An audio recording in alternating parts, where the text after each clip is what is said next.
The highway stretched in a lonely band of cracked pavement ahead of him. The kind of road that never led anywhere good, but always led somewhere necessary. The bike's engine coughed once, a weak protest, the tank nearly hollow. He eased off the throttle, feeling the machine sag beneath him. The night air clawing at his jacket as he coasted toward the next miserable cluster of lights clinging to the shoulder of the highway. A sign flickered beside the road, half the bulbs dead, half clinging to life out of stubbornness rather than function. Roadside Inn. The kind of place that charged by the hour and didn't bother pretending otherwise. He pulled in anyway. Hunger didn't drive him. Exhaustion didn't either. He just needed a room, a lock, and a stretch of darkness where no one asked questions. The parking lot looked like it belonged to a graveyard rather than a motel. Gravel shifted beneath his boots as he walked toward the office, the sound scraping against the stillness. A neon vacancy sign buzzed overhead with a weary persistence, bleeding an anemic red glow across the windows. Inside, the clerk looked up from a battered magazine without interest. The man's hollow cheeks and sleepless eyes suggested he'd given up on caring years before Alvarez stepped through the door. Alvarez slid a black card across the counter. The clerk swiped and handed it back to him. He handed over a key card that had seen better lives, muttered a room number, and returned to the nothing he'd been staring at before. Alvarez walked back outside, the night closing around him with a kind of damp heaviness that made his thoughts stick. The motel stretched in a crooked line, doors sagging on their hinges, curtains drawn tight against windows that had long stopped, pretending to offer privacy. His boots sent small plumes of dust swirling as he moved toward his assigned door, each step feeling like he was walking into a decision he hadn't fully made. The lock beeped weakly when he tapped the card, and the door pushed inward with a tired groan. The room smelled like spilled beer, old cigarettes, and whatever had died in the corner 10 years before. A single lamp cast a sickly yellow glow over the unmade bed, the warped dresser, and the cracked mirror reflecting a stranger's outline. Alvarez stepped inside, shut the door, and slid the deadbolt into place with a dull click that felt too soft to matter. He dropped his jacket onto the chair near the window, reached for the pistol tucked in his waistband, and set the gun on the bed beside the flattened pillows. The weapon's presence grounded the room, turning the cheap walls into something that felt a little less vulnerable. The silence shifted around him, thick, restless. He sat on the edge of the mattress and let his head drop into his hands. The tension pulsed behind his eyes, steady and dull, like the start of something he didn't have the strength to name. His mind drifted, not by choice, but because fatigue dragged him backward through memories steeped in voices, promises, and the kind of regrets that held their own pulse. He leaned back onto the mattress, letting his weight sink into the thin padding, and reached blindly for the gun, his fingers brushing the cold metal. It wasn't reassurance. It was necessity. Sleep didn't come easy. It came like a slow undertow, dragging him through layers of half-formed thoughts and static before pulling him under. The air felt heavy against his chest, his breath shallow, the ceiling a blurred shadow above him. Darkness crept into the edges of the room, folding over the thin glow from the lamp until it swallowed the last of the light. He let his eyes close. The silence around him deepened into something that felt more like anticipation than rest. The night outside breathed in long, slow pulses, the wind brushing against the window with a faint rasp that barely registered. Alvarez drifted, lost somewhere between exhaustion and the uneasy awareness that the world was shifting around him, adjusting its weight for something heading straight toward him. The gun stayed in his hand even as sleep took the rest. Far off, under a sky smothered by a thick layer of cloud, another man watched a different building entirely. He stood beneath the shadow of a pine that had been left to rot in the soil beside the nursing home fence, the branches hanging low like weared arms. The hitman's silhouette melded into the gloom as if the night itself had shaped him, carved him from the darker parts of the air. His breath didn't fog, his heartbeat didn't spike, his focus didn't waver. The glass doors of the nursing home glowed faintly, the lights inside dimmed for the late hour. Visiting hours had ended 2 hours ago. The hallways had quieted. The world inside moved on a smaller rhythm, shaped by old bones, slow footsteps, and nurses who walked with the weary patience of people who had surrendered to routine. He waited until a lone security guard stepped out for smoke, the glow of the cigarette ember brightening and fading as the man leaned against the railing. The guard glanced at the empty parking lot, eyes dull with routine. The hitman moved. A single, soundless step forward, then another. The pine needles barely stirred beneath his boots. The guard didn't register anything until the shadow reached him. A gloved hand clamped across his mouth, another around his neck, a sharp twist, and the body sagged without protest. The cigarette fell from the guard's fingers and hissed against the wet concrete. The hitman dragged the limp form behind the dumpster, propped it against the wall.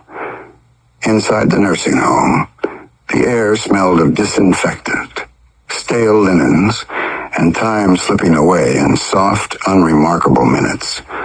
The lobby was empty. A single clerk sat behind the counter, half asleep, head bobbing slightly each time her chin dipped toward her chest. She reached for a mug of lukewarm coffee without lifting her eyes. The hitman walked toward her with a calm, unhurried stride. She noticed him only when the desk trembled under the weight of his gloved hand. She opened her mouth to speak, some mixture of greeting and confusion, but nothing came out. Her eyes widened. The knife flashed once, clean and precise. Her breath stopped mid-draw, a small exhale trapped in her throat, as her body folded onto the floor with barely a sound. Blood crept across the tiles, drawn toward the baseboards in a slow, unwavering line. He stepped over her and reached for the ring of spare keycards hanging on the hook behind the counter. His fingers brushed the labels until he found the one he wanted, room 112. The corridor beyond the lobby was long and dimly lit. The fluorescent tubes overhead flickering in tired spasms that cast shifting shadows along the floor. The hitman moved without disturbing the air, his boots whispering across linoleum that had seen countless footsteps, but none like his. At the end of the hall, a small nightlight glowed beside the door of room 112, its pale blue hue barely illuminating the plaque. He slid the card through the lock. A muted click answered. He pushed the door open. Alvarez's father lay in a narrow bed angled toward a window that reflected nothing but the dark outside. The old man's face held the slackened focus of someone whose mind wandered more often than it returned. Wisps of thinning gray hair curled against the pillow, and his sunken eyes blinked slowly as if waking from a dream that had no beginning or end. When the hitman stepped into the room, the old man didn't startle. He simply turned his head, studied the stranger framed in the doorway, and let out a raspy breath that held no fear, only recognition of the inevitable.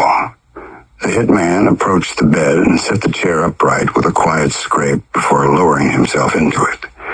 He regarded the old man with a gaze stripped of warmth or malice, just assessment, just purpose.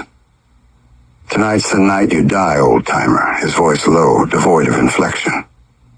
The old man's lips twitched into something that wasn't quite a smile. "Finally," he murmured. His voice carried a rough dryness, a lifetime of cigarettes and stubborn choices lingering beneath each syllable. "Took you boys long enough?" He shifted slightly, the movement slow, deliberate. "At least you got the stones to come say it to my face." The hitman tilted his head. watching him the way someone watches a candle gutter in a dark room. "I'm going to kill you." "Good." The old man's breath rattled.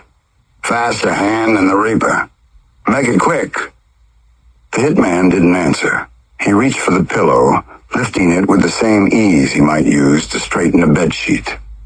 The old man closed his eyes and let out a long exhale, a final surrender to a fate he no longer had the strength to argue with. The pillow descended. Fabric pressed against skin. The old man's hands fluttered once against the blanket, a feeble gesture that carried no plea. His chest heaved as air fought its way out and found no way back in. His legs twitched beneath the covers, subtle and weakening. The hitman kept his grip steady, his posture calm. Just before the old man's body slackened, the hitman lifted the pillow.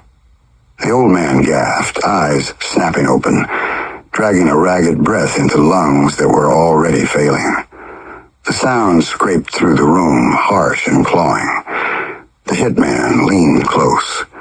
"That's the last breath you'll ever take." The muzzle pressed against the old man's forehead. A single shot snapped through the air. Warmth splattered across the pillow.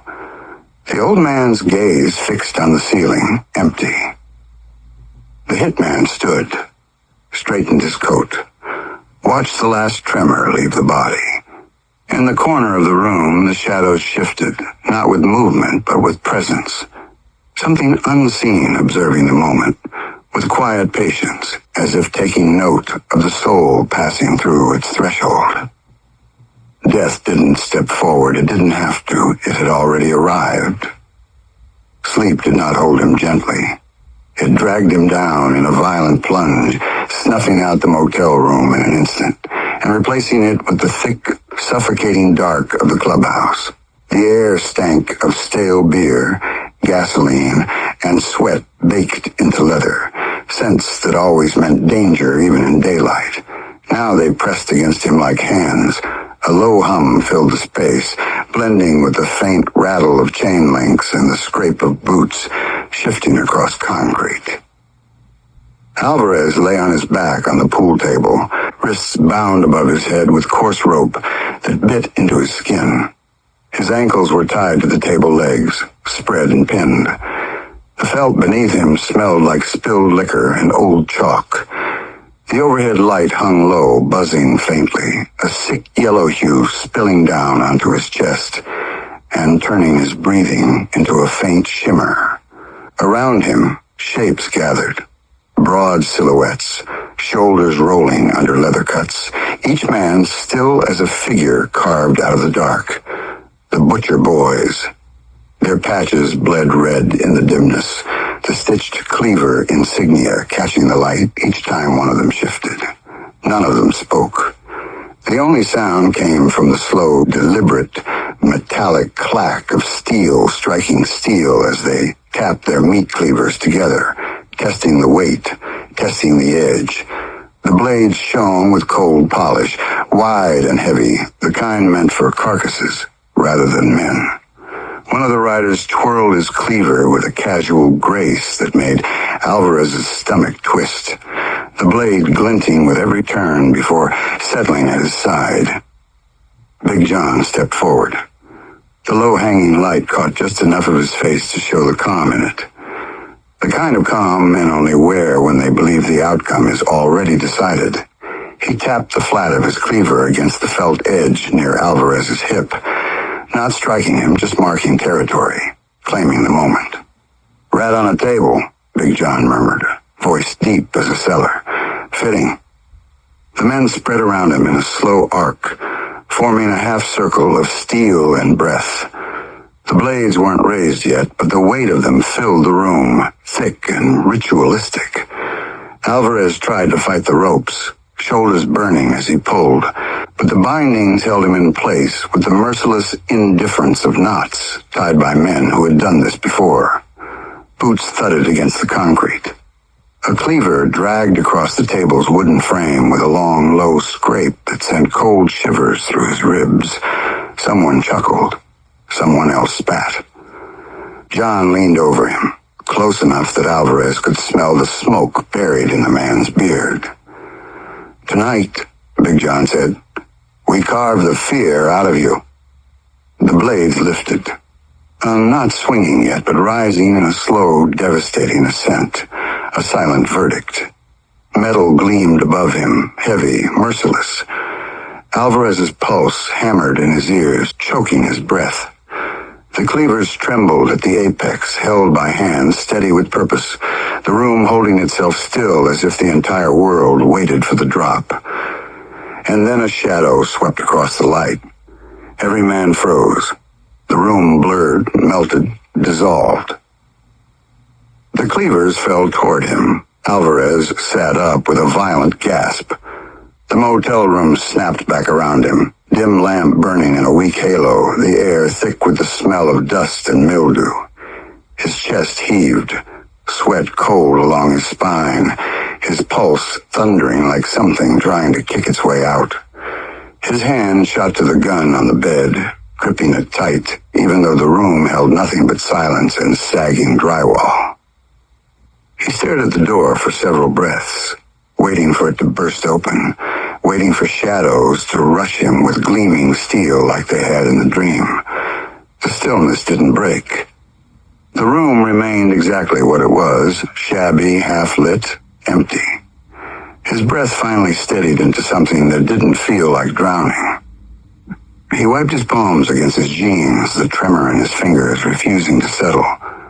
The dream clung to him, its echoes too vivid, too deliberate, as though someone had reached into his skull and dragged out the very shape of his fear.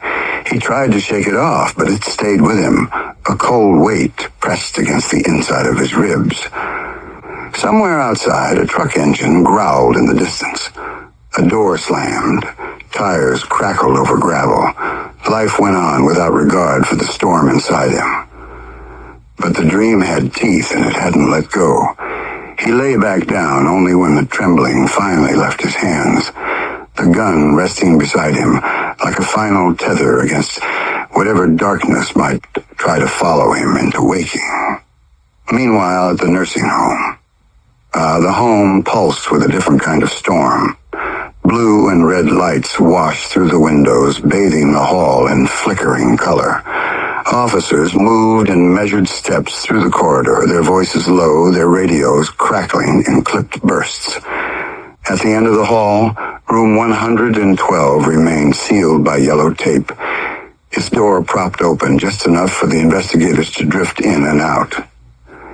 Detective Mara Hollis stood just inside the threshold, notebook open, pen tapping absently as she surveyed the room.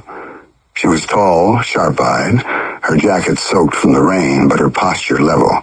Two techs dusted the dresser for prints. Another hovered near the blood-stained pillow, expression grim.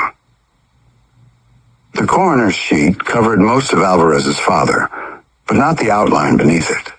The stillness, the shape of the final moment. Hollis lifted the corner of the sheet, studying the old man's features. Deep lines cut across his forehead. His jaw was slack. But there was something else, something that didn't belong in a typical nursing home death. A tattoo. Ink faded by age, but unmistakable. A snarling dog's maw wrapped around a chain, not decorative, not accidental, an old outlaw mark, one she had seen on case files tied to fires, raids, trafficking rings, and bodies buried far from daylight. She lowered the sheet and stepped back. "Victim's name?" she asked the uniform beside her. "Marcus Alvarez," the officer replied. 73. No known visitors in the last week. Staff say he kept to himself. Dementia symptoms noted. Hollis closed her notebook halfway, thinking. "Background?" The officer cleared his throat. Retired butcher. But that's not all.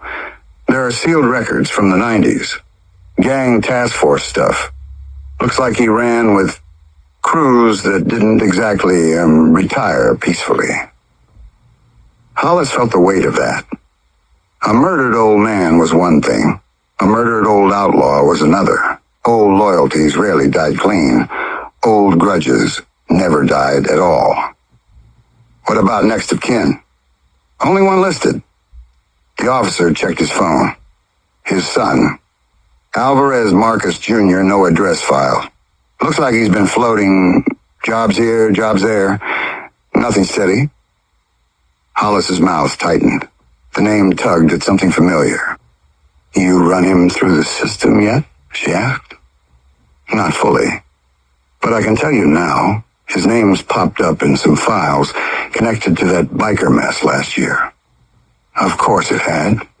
When one generation lived with blood oaths, the next inherited the debt. Hollis stepped farther into the room, studying the overturned chair, the trail of blood along the floor, the violence disguised as quiet efficiency. It carried the signature of men who didn't stop until an entire family was erased. Outside, the rain pattered against the windows in thin, steady lines. Inside, Hollis closed her notebook all the way and turned to her partner. Get a team on the son, she said. Wherever he is, he's either next... She looked back at the bed where the old man lay, or already running for his life. 5. Alvarez stepped out of the motel room